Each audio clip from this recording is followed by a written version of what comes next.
selamat sore, salam sejahtera bagi kita semua. Majua-jua. Baik, di sore hari ini bertepat di kantor Mall Sumut dan juga bertepat dari Senyawa TV Production. Pada sore ini kita akan berbicara tentang Karo. Berbicara tentang Indonesia. Baik, bersama hari ini saya sendiri sebagai pembawa acara Ben Aris Kaban. Di sebelah saya ada Hujan Tarigan, Majua. Ada Bang Edison Gernen, Majua. Dan ada Bang Iwa Brahmana. Majua. Baik, sebelum kita masuk pada tema kita, masyarakat Karo berbicara Indonesia, sering saya pribadi dengar, tapi nggak paham. Ini sebagai orang, sebenarnya nggak orang awam sih, cuman memang nggak paham bagaimana sistem kekerabatan masyarakat Karo. Saya pernah buat status di Facebook saya buat negara asing Montesquieu, Jojo Rousseau itu belajar demokrasi itu ke Karo. Kalau di sana kita kenal trias politika, yudikatif, eksekutif, legislatif, kita gini ada rakus telu. Nah, jadi itu di situ ada komentar, emang apa sih rakus telu gitu? Kita nggak berani jawab. Itu sedikitnya. Jadi mengenai rakus telu tadi, rakus telu itu terisi dari 3 ikatan, oke? Ikatan Sukut, Kalibubu, Anak Beru. Jadi sebenarnya yang 3 ini kenapa harus diikat? Ini yang perlu kita tegaskan adalah kenapa dia diikat yang 3 ini? Karena yang 3 ini pun banyak, bukan hanya satu begitu. Contoh Sukut. Sukut ini terdiri dari beberapa jenis juga. Jadi kan Senina Pemberen, Senina Sedalangan, Senina Pengalon, Biak Senina Kuranan. Inilah yang diikat menjadi ikatan pertama, menjadi ikatan Sukut. Ikatan kedua adalah Kalimbubu. Kalimbubu ini tidak hanya satu. Dia sebenarnya ada beberapa jenis diikat menjadi satu ikatan. Dibilanglah dia menjadi ikatan Kalimbubu, rakut Kalimbubu. Apa di dalamnya? Di dalamnya adalah ada beberapa jenis Kalimbubu juga. Kalimbubu darah, Kalimbubu Singalo Perninin, Chicken, Kalimbubu Superdemui, Puang Kalimbubu, Puang Nipuang. Inilah semua di dalam diikat menjadi satu ikatan, namanya ikatan Kalimbubu. Baru ikatan ketiga adalah Anak Beru. Anak Beru ini apa juga isinya? Apakah cuma Anak Beru itu cuma satu orang? Tidak. Anak Beru ini ada beberapa jenis juga. Ada Anak Beru darah atau Cekobaka, ada Anak Beru Menteri, ada Anak Beru Niangkip, ada Anak Beru Tua. Jadi untuk merapikan inilah kalau menurut saya di konsep itu dahulu sama leluhur kita, dibikinlah menjadi 3 ikatan. Itulah ikatan Sukut, Kalibubu, Anak Beru tadi. Inilah turunannya pertama yang menjadikan nanti Tutur Siwalu. Dari palas atau alas dari semua ini tadi menjadi Tutur Siwalu. Tutur Siwalu itulah nanti dikembangkan lagi menjadi satu tingkatan lagi menjadi Perkarya 10.2 tambah 1. Jadi semua itu yang saya paparkan tadi itu Perkarya 10.2 tambah 1 itu persaudaraan 12 ditambah 1 gitu maksudnya. Jadi tambah satu itu adalah teman meriah yang tidak ada hubungan darah, tapi kita sudah menjadi saudara. Itulah di plus 1 itu. Oke. Sampai segitunya lah dulu kehebatan leluhur kita mendesain ini konfederasi. Untuk semua bagian-bagian itu baik Sukut, Kalimbubu, Anak Beru yang banyak macamnya itu, tugas dan kewajibannya beda-beda semua. Berbeda semua. Perannya berbeda semua. Perannya beda-beda. Contoh saya buat tadi kan seperti Sukut tadi. Sukut tadi itu menjadi isinya dalam itu nanti kalau dikembangkan itu dimasuk ke Perkarya 10.2 tambah 1. Kalau namanya Anak Beru itu tupoksinya, tugasnya adalah menyelesaikan segala urusan peradatan lah saya bilang, karena saya basicnya adalah adat, karena di luar dari adat saya tidak berani berbicara kan begitu kan. Dia menyelesaikan semua proses adat apapun, baik adat masuk rumah baru, baik itu adat perkawinan, kematian, bahkan hingga pembagian tanah warisan pun Anak Beru ini nanti di dalam. Jadi yang kedua Sukut, tugasnya apa? Kan begitu. Sukut itu tugasnya adalah dia menjadi kawan sepadan. Jadi kawan sepadan artinya dialah yang menopang kehidupan seninanya. Dia sesama suku. Pada saat seninanya itu membutuhkan sesuatu hal, dialah yang menjadi pendamping untuk menjalani proses kehidupan sosial. Begitu lagi. Ya. Jadi kali bubu ini yang menjadi suatu yang lebih plus dia, karena ada kali bubu ini adalah tugasnya pertama yang diharapkan anak baru itu adalah memberi berkat. Karena pada orang Karo itu meyakini selain Tuhan itu yang ada di bumi ini yang bisa menalurkan berkat itu adalah dari kali bubu. Makanya ada istilah di bata nidah kan begitu Pak ya, di bata yang nampak begitu. Jadi peran menurut kultur Karo itu begitu, menurut kultur Karo itu Tuhan yang di bumi ini yang bisa memiliki kekuatan atau memiliki daya lebih lah dari orang lain itu adalah kali bubu begitu, yang memberikan petuah-petuah agar menjadi hal yang menjadi apa yang diinginkan dari anak beru itu bisa kesampaian begitu. Berkah. Itu dari sisi, kalau bisa saya bilang sisi dari keyakinan, kepercayaan begitulah. Cuma dari sisi berbeda ada juga.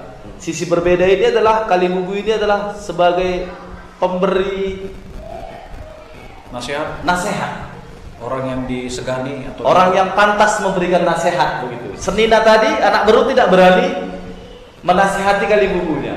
Senina juga sangat sensitif, makanya ada istilah menggermat metengat arsenina kata. Jadi kan Senina ini pun agak segan dia menasihati kalau masih sepadan dia. Jadi siapa yang berhak menasihati? Adalah seorang kali bubu. Nah, itulah dia tahapannya. Jadi anak baru tadi melaksanakan tugas, Senina itu untuk harmonisasi, menetralisir kehidupan sosial sesama mereka, dan untuk menjadi penasehat atau memberikan tuah itu adalah kali bubu. Norma yang sebenarnya sudah nenek moyang kita dulu, leluhur kita sudah terbukti itu langgeng gitu loh.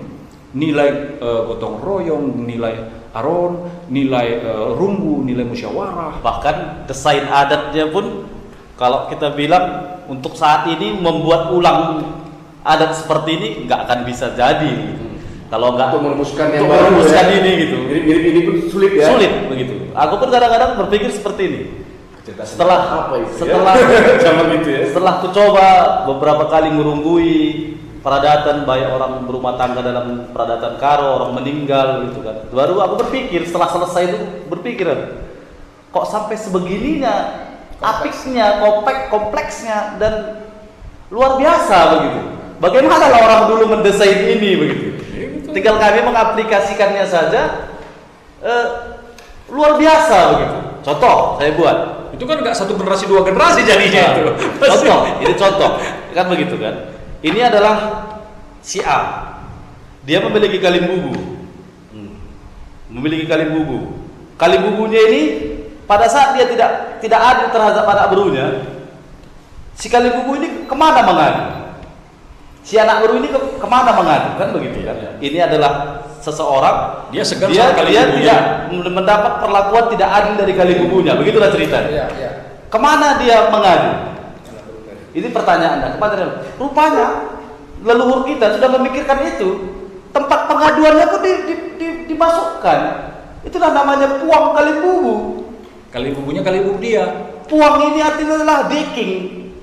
Bahasa Karonya puang itu adalah deking, artinya pada saat si kali bubu tidak adil terhadap anak berunya, dia melapor ke puang. Bypass ya. Melapor dia, puang kali bubu kami. Aku lihat kalau siti cai dah ukur kuban kali bubu ku anak berudu. Lah kalau kok pas pengelakon andai. Nina kata si anak beru ini tadi pada puang. Sakit hatiku dibikin sama kali bubu itu puang. Jadi kan ada jembatan dibuat leluhur kita dulu untuk membatasi ini. Dan kompleksnya lagi pada saat ini kan mereka ini kan memiliki hubungan darah ya. Antara puang dan kali bubu ini memiliki hubungan darah. Ada penyambung lidah di sini. Kenapa ini dilakukan? Itu pertanyaannya begitu kan. Karena ini adalah ada hubungan darah di sini. Pada saat ini terjadi pertikaian, maka akan susah untuk mendamaikannya. Dan pada saat ini menjadi pertikaian, maka semua peradatan akan kacau. Karena di sini kuncinya anaknya, keturunan 3 generasi akan Iya. Ke sini dia meminta berkat dan meminta nasihat. Tapi kalau mereka berkonflik gimana? Bagaimana? Dan itulah dipikirkan oleh leluhur kita dulu membuat sekat ini. Dibikinlah pihak senina atau gabat kalau di Jawa itu. Jadi kuncinya di bahasa adalah si anak buruh tadi menyampaikan permintaannya kepada Kalimubunya melalui pihak seninanya. Agar nanti kalau terlalu maju anak buruh ini disalahkan adalah pihak senina dan hubungan mereka tidak terpecah. Tidak terganggu ya. Tidak terganggu. Yes. Hebat kan? Iya hebat kan? Hebat. Inilah desain yang dibuat itu. Biasanya itu Ada tadi uang itu tadi untuk menghempang kebijaksanaan yang tidak pantas kepada anak buruhnya dan untuk menjaga hubungan harmonisasi antara Kalimubu dan anak buruh agar tidak terjadi konflik bahasa tidak sopan atau saling sakit hati antara keduanya, dibikin lagi sekat untuk pembatasnya, namanya senina Singapuranan atau gam atau biasa senina. Biasanya itu kalau kawan-kawan biasanya di sini itu Sumakti, Kacarimu begitu. Kalau tadi kan itu aku berenang itu biasanya tabak atau gersang, begitu. Jadi kan biasanya itu tidak hubungan darah. Artinya walaupun nanti dia terpisahkan, hubungan antara Kalimubu dan anak buruh tidak akan ada efeknya begitu. Tidak ada terjadi perdebatan yang serius. kami Brahmana ini dia seninanya Partia, Colia, Naya. Oh, dia seninanya itu ya. Itulah desain tadi, desain leluhur kita tadi, luar biasa. Dan pertanyaannya tadi, adakah ini di suku lain atau apakah ada di bangsa lain? Nah, itu coba kita telusuri kan begitu kan. Cuma kita sudah memaparkan begitu hebatnya lah peradaban Karo ini. Nah, bisa nggak Pak? Sumpah pertanyaan itu yang Pak sampaikan sama saya kan begitu. Kira-kira apa jawabannya? Kira-kira apa jawabannya kan begitu. Nah, ini coba aku sampaikan kan begitu. Itu pengetahuan saya ya. Ini hasil dari pertanyaan dua. Karena pertanyaan ini pernah saya tanyakan dulu kepada orang tua yang saya anggap dia sanggup untuk menjawab pertanyaan ini. Jadi pada satu ketika, pada saat pesta, pertanyaanlah ada tengok orang tua yang memiliki suatu kajian atau paham mengenai peradaban kultur budaya Karo. Jadi tanyakanlah seperti itu. Engkai makana, ubi bahasa Karo ya. Engkai makana biar penggila lah seperti itu Supermenda kan begitu. Kenapa orang tua itu bapak saya tidak bisa bersama dengan istri saya? Begitu kan. Padahal dia adalah menantunya, sudah menjadi masuk bagian keluarganya. Terus orang tua itu menjawab seperti ini. Karena si menantu ini dengan ayah mertua ini tidak ada hubungan darah, satu. Yang kedua adalah si anak ini yang sudah menikah ini, dia adalah seorang laki-laki yang masih labil, tidak mengerti apa kebutuhan seorang istri. Sedangkan si mertua adalah seorang laki-laki yang sudah dewasa, sudah matang dan mengerti sekali apa itu kebutuhan seorang istri. Nah, jadi apa masalahnya kan begitu? Masalahnya adalah pada saat si istri ini, istri dari anak laki-laki tadi mau memasak, itu kita cerita zaman dulu, mau memasak, mau nyuci piring apa segala macam itu kadang-kadang si anak laki-laki tadi karena masih baru, belum berumah tangga, belum mengerti apa tanggung jawabnya, tidak memenuhi itu. Dia masih santai dalam kegiatan biasanya sebagai laki-laki, tadi baru berumah tangga kan gitu kan. Sering melulu itu sang mertua ini yang melengkapi itu. Kelihatan pemain. Nah, sudah dipotonginya nanti, letakkannya di situ. Rini yang kempu, mau mandi cucu. Udah diambil air dari sumur untuk mandi ke cucunya.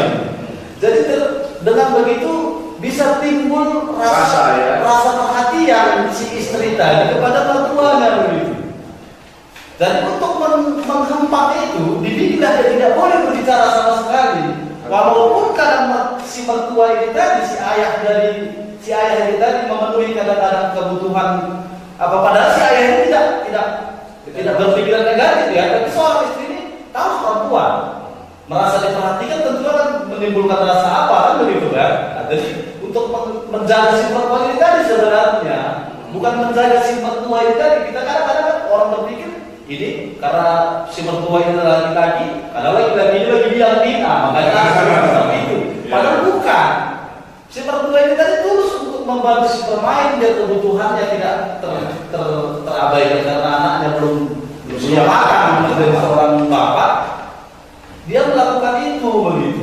Dan itu melakukan juga itu pada istrinya karena dia sudah matang, Terbiasa. sudah terbiasa ya. Jadi itu memang kegiatan rutinitasnya begitu. Tidak pernah memikirkan hal yang negatif terhadap menantunya begitu. Begitu juga sebaliknya. Begitu juga sebaliknya. Laki-laki terhadap mertuanya. Begitulah dia. Dan mereka ini tidak ada hubungan darah. Artinya orang lain ini, menantunya kan orang lain. Dan kalau anak tadi kan memang anaknya kan begitu. Itulah makanya untuk menjaga itulah sebenarnya makanya dipotong itu. Tidak boleh bercakapan. Begitu juga sebaliknya. Kenapa si tuanku tadi adik saya tidak boleh cakapan dengan tuanku saya atau istri perempuan abang ipar saya, begitu juga karena segala proses peradatan di keluarga tuanku saya ini tadi, sini saya ini tadi, saya terus yang menyelesaikan.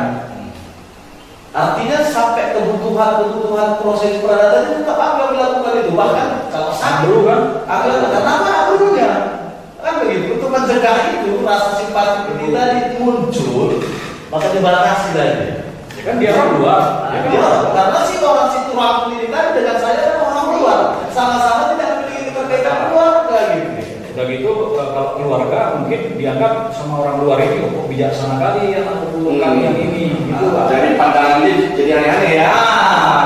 Itulah Jadi bisa memunculkan fitnah gitu. kembali ke leluhur kita tadi, sampai sebegitunya lah kita sudah ditata untuk melakukan ini begitu, untuk hal-hal poin sedemikian ini kan luar biasa sekali kan.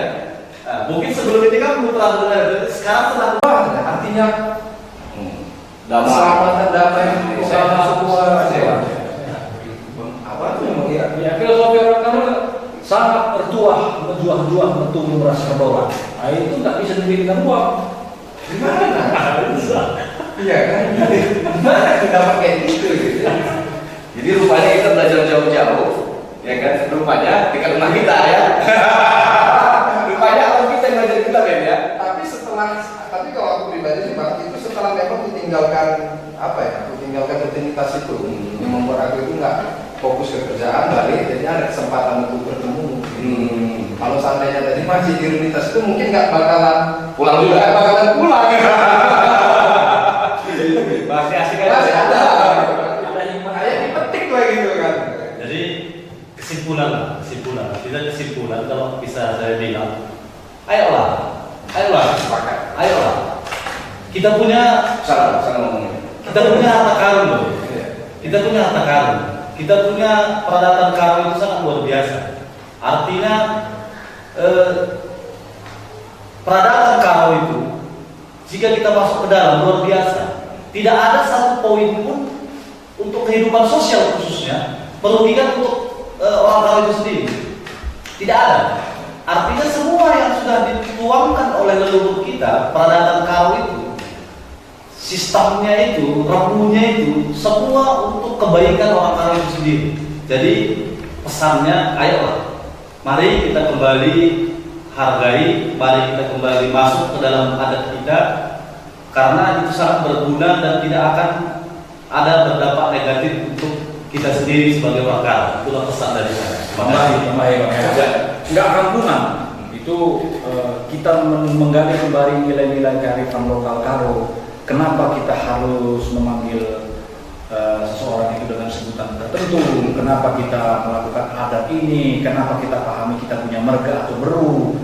Kita pahami nilai-nilai itu bukan kampungan, itu bukan kampungan. Itu sesuatu yang justru menuntun kita untuk mengajari kita mentoleransi orang lain juga, manusia, siapapun dia, sekaligus menghormati orang tua kita, leluhur kita yang sudah mengajarkan kita kebaikan-kebaikan.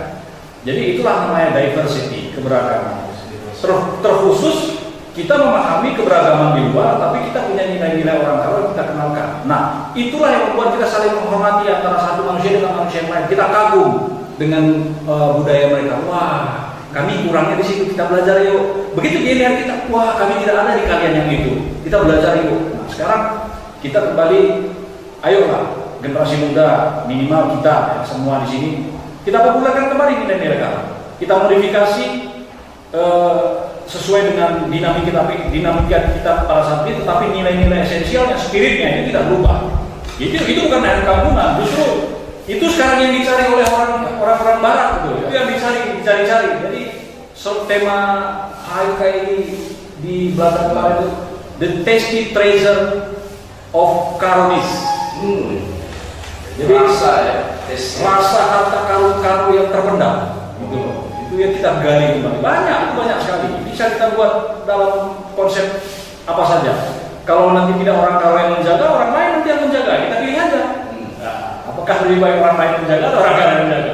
Dan kita saya percaya hanya orang karo yang suka sama karo ya. Ya, Pasti kan gitu kan. Dan orang karo mewarnai keberagaman dunia dan Indonesia. Nah, itu perlu diingat. Itu perlu diingat juga. Jadi itu nggak kampungan loh. Itu nggak kampungan. Baik, mungkin itu diskusi kita. Rasanya sih kalau 60 menit kurang, tapi akan kita undang lagi. Kita belum mau menghukumnya kok. Dia soal sistem Ya, masih dekat. Apa pradata tentang? Ini pengantar tadi kan kita selain bicara budaya, ada seni, mungkin kita bicara hukum. Yang tujuan awalnya hukum Tapi ini paling dasar kok ya. Ini baik, berarti kira-kira sudah hampir 90 menit pada hari ini semua. Itulah tadi diskusi kita mengenai masyarakat adat Karo. Kita akan berbicara Karo di kemudian hari, berbicara Karo yang Indonesia ya. Karo berbicara Indonesia. Ini adalah kesempatan pertama, nanti mungkin kita akan undang lagi Bang dari Iwa Pramana dan Mr. Edison Gernen. Saya kira seperti himbauan ataupun ajakan dari narasumber tadi, marilah generasi muda, saya juga termasuk, mungkin semua juga di sini juga termasuk, untuk kembali mencintai, kembali kepada pemahaman terhadap adat istiadat, terhadap budaya Karo, karena itu sangat baik dan itu merupakan ciri ya, ciri identitas kita juga seperti disampaikan dari Bang Iwa Pramana. Itulah Bhinneka tadi, dan kita harus paham Bhinneka Tunggal Ika itu tadi gitu. Jadi kira-kira itu saja yang bisa kami sampaikan pada kesempatan hari ini. Kita akan bertemu di lain waktu lagi. Selamat sore. Menjual-jual.